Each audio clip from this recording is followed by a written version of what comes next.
Hello to everyone. So I'm here to present this Honorary President Conference from the Focus Ultrasound Foundation. First of all, I want to thank the Focus Ultrasound Foundation, especially Neil Cassell, who was the one to invite me. I don't know if this is an honor that I deserve, but at least what I've done in the last 11 years that I've been here struggling in clinical focus ultrasound, I probably deserve a prize for my persistence, and this is what I'm proud of. So what I'm going to start this conference, what I'm going to explain is how focus ultrasound in oncology would be useful in the coming future, in the near coming future, and I'm going to use the paradigm of the pancreas cancer to explain it.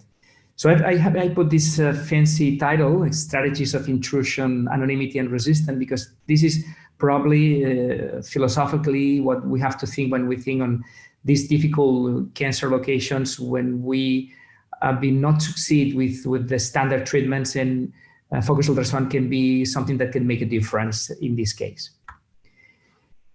So the pancreas cancer, as everybody knows, is the most challenging gastrointestinal malignancy to be treated. We all know that it's diagnosed in late stages. 20% only is resectable, the one that has the real possibilities of cure.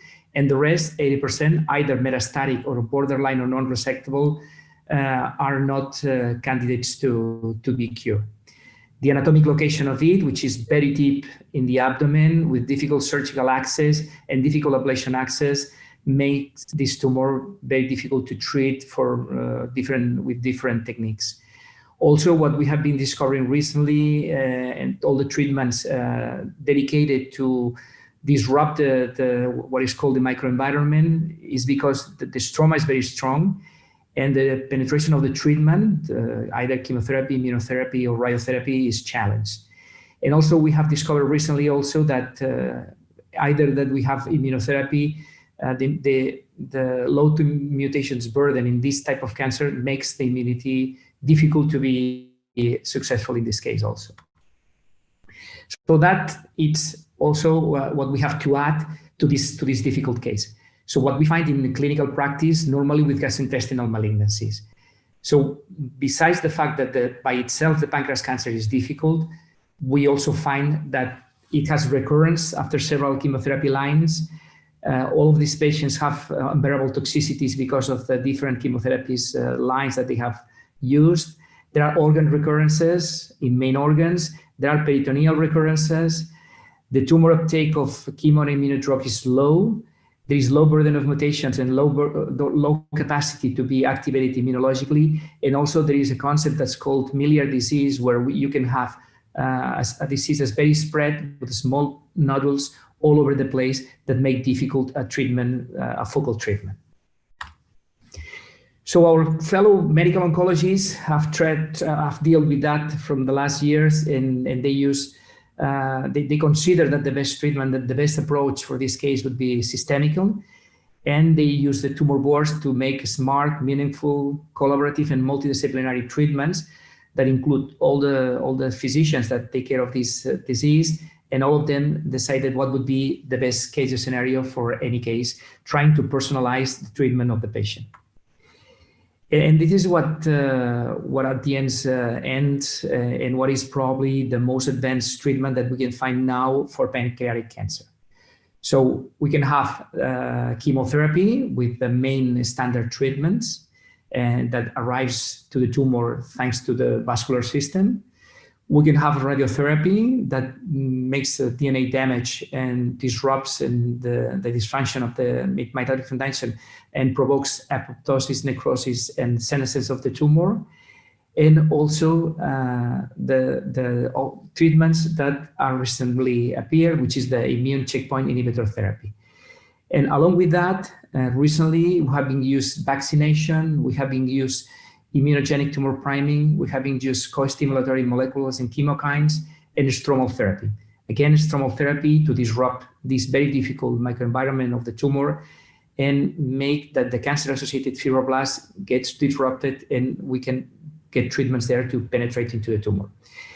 And here probably is where we can use some of our techniques to help in this immunogenic tumor priming, as radiofrequency ablation or irreversible electroporation has been doing.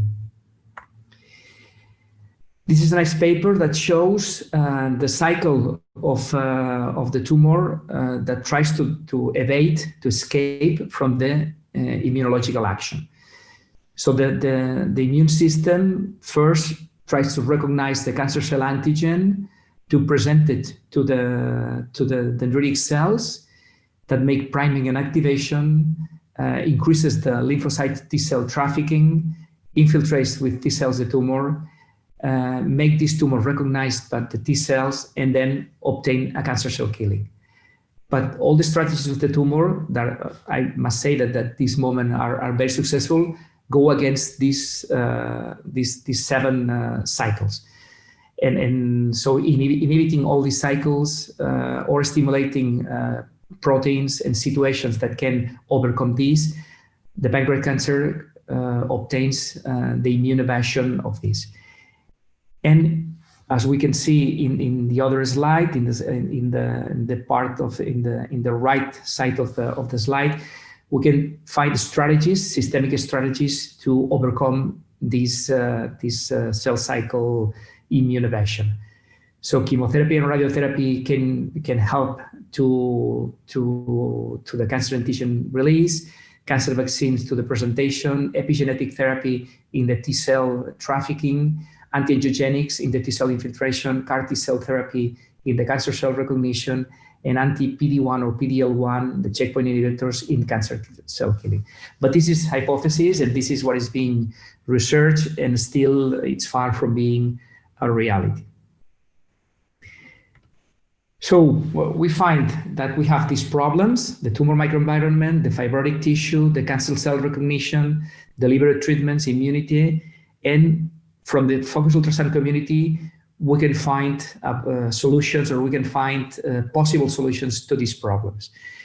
And the questions that are just below: do we need ablation, or we need just tumor disruption? I will try to answer in the coming slides. So the response in the research could be hyperthermia, low type of hyperthermia, ablation, could be disruption of the tumor microenvironment, could be fibrotic tissue in some tumors that needs to be disrupted also, enhanced drug delivery, enhanced immunity, use cavitation, or tumors disruption. Well, this is a very nice slide that is a very neat study that was published a few years ago. I think it was in 2016, from a group of physicians, of oncologists in Norway, in the University of Bergen. And they made this beautiful trial. It was a trial, and they made 2 groups of patients. I think the amount of patients was no more than 30 cases. And they put in one group of patients with the standard treatment at that time, that was gemcitabine. And in the other side, they did, at the same time that they were doing the infusion of gemcitabine, they use an ultrasound, not focused ultrasound, not cavitation or anything, just a normal prof of ultrasound or diagnostic ultrasound. And at the same time, they were infusing bubbles. They were infusing contrast that is made of bubbles, sonic contrast, to see the images better of ultrasound. And during that time, they were seeing that there was more possibilities that the chemotherapy arrived to the tumor. And this is called sonoporation. That means that the membrane permeability is increased. And just because of that, they obtain these beautiful survival curves, statistically significant, of patients that has received gemcitabine plus this simple sonoporation in front of patients that receive only chemotherapy. So that means that there is something. So there is something that we can do, destroying, disrupting, or making more available the treatment inside of the tumor. Next is hyperthermia. What can do hyperthermia for us? So hyperthermia, what it does is it makes surface molecules of the tumor available to the lymphocytes, to the natural killer cells or the CD8 lymphocyte cells. They also use HCHOC proteins that are released and also help the antigen-presenting cells to show these HCHOC proteins to the lymphocyte cells and activate the immunity against those. They also make exosomes. They release more characteristic exosomes that are heated that also help the dendritic cells, the antigen-presenting cells, to the CD8. And also they have the hyperthermia has a direct effects on immune cells. So it increases the NK after an amount of 39 degrees of temperature. It increases the T cell activity of CD8 and activates the dendritic cells.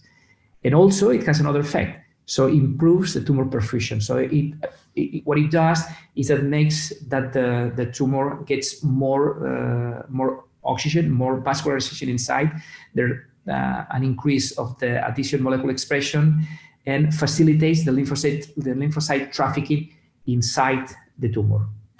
And in another nice paper also of this group, we can see that thanks to hyperthermia and thanks to this help of the vascular system and that obtaining more oxygen inside of the tumor, we can make more evident what is called the cancer stem cells. And we can make these cancer stem cells therapy sensitive. So because we made it open, because we made it accessible to the treatments, we can inhibit the DNA repair, we can reoxygenate and increase DNA damage of these population of cancer stem cells. And then if we get rid of these cancer stem cells, we will get rid also of early recurrences or recurrences at all of these tumors. Finally, what can we do with the tumor ablation made with focused ultrasound? And this is a nice paper of the group of Holger Strong of the University of Bonn. Holger Strong and Milka Marinovi are very nice guys. They have a very nice setup in this university, and they were very close to the radiation, with the interventional radiologies to obtain better ablations in different cases. And with pancreas, they have a very nice experience with a very successful rate of improving treatments on these patients. And we see here the advantages and also the disadvantages of using focused ultrasound. Basically, focused ultrasound is probably the only ablation technique that you can get to obtain a very precise ablation, an almost complete ablation, besides the difficulties, the anatomical difficulties in that, with short stays, with low rate of complications, and also making this ablation available to be combined with other ablations and other techniques, oncological in this case. And at the end, to summarize also what can be done with focused ultrasound, this is also a very nice paper for the group of Yuhua in the University of Washington. And this paper was published 3 years ago by Ezekiel Maloney, and shows what all the possibilities that focused ultrasound can do with different cases and different applications that have been done and have been used in research. So this is what a focused ultrasound transducer can obtain. It can generate heat. It can deposit some energy that can obtain an acoustic cavitation. And it also can do radiation forces that can target the tissue to be displaced and disrupt and increase the transport inside this tissue. So with heat generation, we can obtain an ablation or we can obtain an hyperthermia. And with that, we can obtain a better therapeutic delivery or enhanced cellular immunogenicity. With the acoustic cavitation, we get bubbles inside that can do a local induced stress, or also we can do histotripsy that does tissue emulsification and also releases and helps to release an immune response to the tumor. And these bubbles can also obtain what I said before, the sun operation, which is an increase in membrane permeability that enhances cellular gene delivery. And in this table, what we can see is the effect of the focused ultrasound with the type of FUS protocol that has been used and which type of tumors have been targeted and which type of tissues have been treated with these different options. For instance, to obtain an increased penetration and diffusion of drugs into the tumor, it has been used pulse ultrasound in pancreatic cancer to modulate tumor cell membrane protein localization and enhance immunogenicity. It has been used thermal low-intensity focus ultrasound, also in pancreatic cancer, and these different options of modulate the response of the cytokines, upregulate local chemoattractants, mechanically homogenate and liquefy targeted tissue with pulse, thermal, low-intensity, histotripsy, etc. options with different tissues: renal cell carcinoma, dystrophic muscles, liver, hepatocellular carcinoma, renal cell carcinoma, colon cancer, and different options. I recommend you to have this paper as one of your references, because we are all going to learn a lot from this group. And at the end, what everyone is looking for. So what somebody has said, the golden graal of any focal therapy, which is the abscopal effect. The abscopal effect was described by a group of radiation oncologists 67 years ago now, and this is something that has been correlated with focal therapies, radiation, interventional radiology, and focus ultrasound. And this is papers that were published in the last years, and we see more and more papers published in the recent years of this effect, because it's something that everybody would love to have. So obtain a systemic effect thanks to a focal treatment. And I'm going to illustrate that with one of our cases in the first in-human study that we did last year with Histotripsy. That was a 70-year-old man with metastatic colorectal cancer in the liver, and we treat one tumor in segment 2 of the liver, as we can see in this picture of the MRI. And next day we see this beautiful round ablation in segment 2. And on the follow-up, on 1 week, and 1 week, 2 weeks, 4 weeks, and finally 8 weeks, what we see is we have treated only one lesion, and we see all these lesions of the liver that have been reduced. So afocal treatment produced a systemic effect in the same organ, in the liver. So that was very amazing. And also what we saw was the decrease of the CA. So the day of the procedure, the CA was 96, at 1 week was 47, at 4 weeks was 33, and when we were at 5 weeks, the group of therapy of this case, the medical oncologist and everybody decided that this patient deserved another opportunity, and we decided to put him on chemotherapy again, and to make a synergy between this abscopal effect and the chemotherapy. And so the patient continued the treatment, the CA was going down, and the patient continued his struggle for survival. So finally, a short comment on histotripsy, because this abscopal effect was obtained with an ablation of histotripsy. Histotripsy is a non-invasive, non-thermal, and non-ionizing treatment. Is very precise and fast, as we are proving now in our pre-commercial trials. So this device is from the company Histotripsy, is not yet commercialized, and is going to start trials in Europe shortly with a more dedicated indication to the liver. So the histotripsy is very precise and fast, as I was saying. It has tissue cell activity. It has a rapid involution of the lesion after being done the ablation, and immune effects that we have seen. This is also another patient that we treat. It was an 80-year-old female with multifocal hepatocellular carcinoma, and we can see here the precision illustrated. So we are treating a lesion that is here in the segment 2, and it's close just above the pancreas, that we can see it. Show it with the orange arrow, and very close to an hepatic branch vein that we can see with the red arrow, and also close to the splenic vein that we see also with the orange arrow. So precision is one of the keys of histotripsy. Also, tissue selectivity. We see here a contrast-enhanced ultrasound, and we see here the tumor.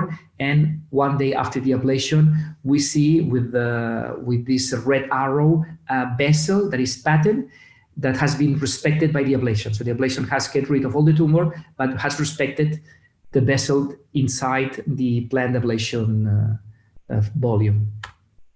Another thing that we were commenting, the involution, that's very fast.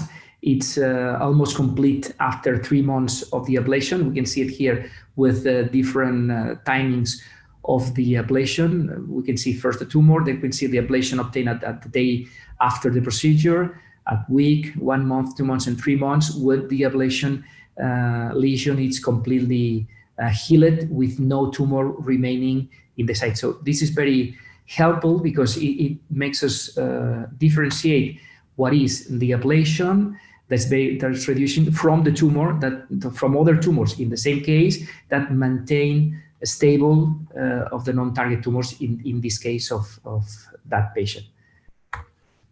So finally, and if I would have to ask to Santa Claus what would love to have for the best ablation of the best focus ultrasound technique to come in the coming years, so I will have to consider that the tumor is an entity that has its own rules, that we need to fight with different types of strategies. And we also have to enhance our own defensive system against that. So immunotherapy here is something that we need to consider as one of the greatest helps that we're going to have in the coming years, and also deal with cancer stem cells as something that need to be targeted, to be disrupted and treated to make and to avoid recurrences of the tumor. So these silent strategies of intrusion and disruption would be breaking the tumor from inside and helping adoption of cancer hallmarks to destroy the tumor.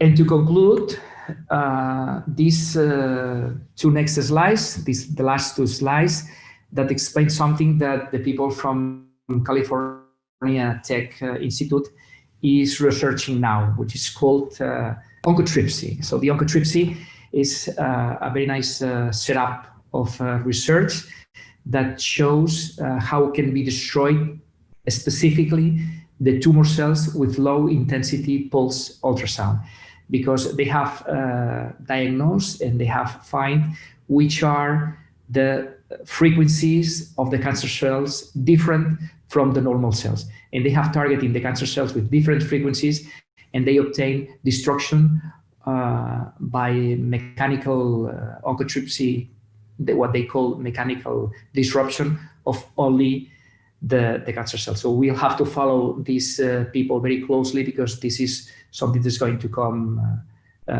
in the next future to help us treat patients.